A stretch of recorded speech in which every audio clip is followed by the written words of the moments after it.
O casal de paus-brasis. Era uma bela época do ano, propícia àqueles pássaros que, sem ter encontrado comida, buscavam na floresta algum sinal de otimismo com a reprodução dos peixes. Na beira do Guaporé, uma família de ribeirinhos plantou 2 mudas de pau-brasil, uma árvore que dá bastante sombra para que os peixes tivessem onde descansar quando estivessem subindo para formar suas famílias por ocasião da piracema. Naquela região, o sol é implacável. Contudo, vieram muitas garças atraídas pelos peixes, assim como os pescadores com puçãs. Os ribeirinhos logo viram que não sobrariam peixes e que isso seria um grande prejuízo no futuro, porque a cada peixe subtraído deixavam-se de reproduzir muitas gerações.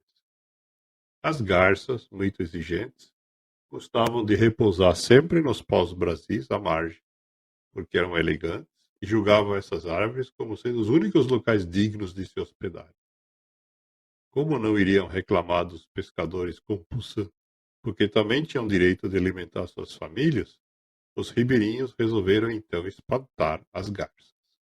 Cortaram um dos paus-brasis. A outra árvore ficou muito ressentida. Afinal, o pau-brasil ao seu lado era sua esposa. Ficou um tempo hospitalizado, teve uma síncope e deixou de crescer. Com menos sombra no rio, contudo, vieram não apenas menos garças, mas também menos peixes.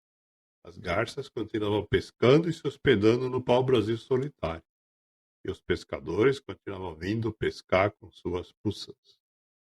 Os ribeirinhos, então, sem saber mais o que poderiam fazer, ligaram para as autoridades e reportaram a situação. Pediram um conselho de como deveriam proceder. Vários técnicos em ecologia foram ao local para ver o que se passava. Um deles disse que o maior problema eram as garças, que precisavam ser apreendidas e levadas a outra parte, o que seria caríssimo, pois teriam que contratar uma companhia estrangeira. Outro disse que os peixes alcançariam seu equilíbrio natural e que nada era preciso ser feito. Já o terceiro preparou um relatório dizendo que a população ribeirinha deveria ser removida dali, para que não atrapalhasse as garças e os índios pescadores. Era uma confusão. Ninguém chegava a conclusão nenhuma. A falta de consenso de relatórios e o prejuízo iminente foram denunciados pelo pároco da cidade. Os técnicos foram advertidos pelo diretor deles, que dispensou os 3 e enviou então apenas uma moça doutora da cidade que havia crescido naquela região. A moça chorou bastante quando viu o buraco que estava no lugar do maior pau-brasil da região.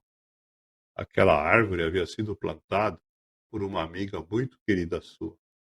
Mandou então que retirassem um galinho do pau-brasil derrubado e deu esse pedaço a um poeta que tinha um viveiro perto dali. O poeta fez do galho uma nova muda.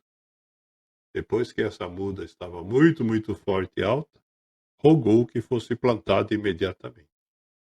Acariciou a pequenina muda, sussurrou algo no ouvido da árvore recém-plantada. Os ribeirinhos notaram e festejaram que a moça da cidade também falasse com as árvores. Então ela determinou que os pescadores apenas deveriam praticar a pesca durante 11 meses do ano, preservando o mês em que justamente os peixes se reproduziam. Também dispôs que se instalasse ali um posto de polícia ambiental e que prendessem quem pescasse fora de época. Alertou os ribeirinhos a denunciarem qualquer policial que se recusasse a fazer seu trabalho para que se justificasse ou fosse removido a um outro posto.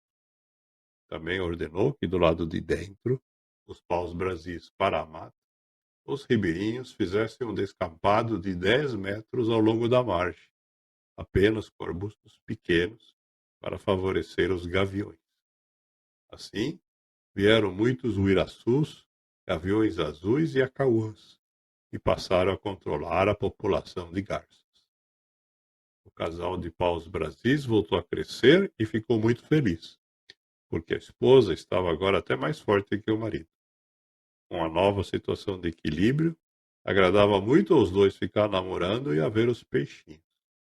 Quando vinham as garças, a esposa do pau-brasil, orientada pela moça que a replantou, muito obediente, dizia que apenas recebia gaviões como hóspedes, e aquelas corriam a se abrigar apenas sob a copa do seu esposo.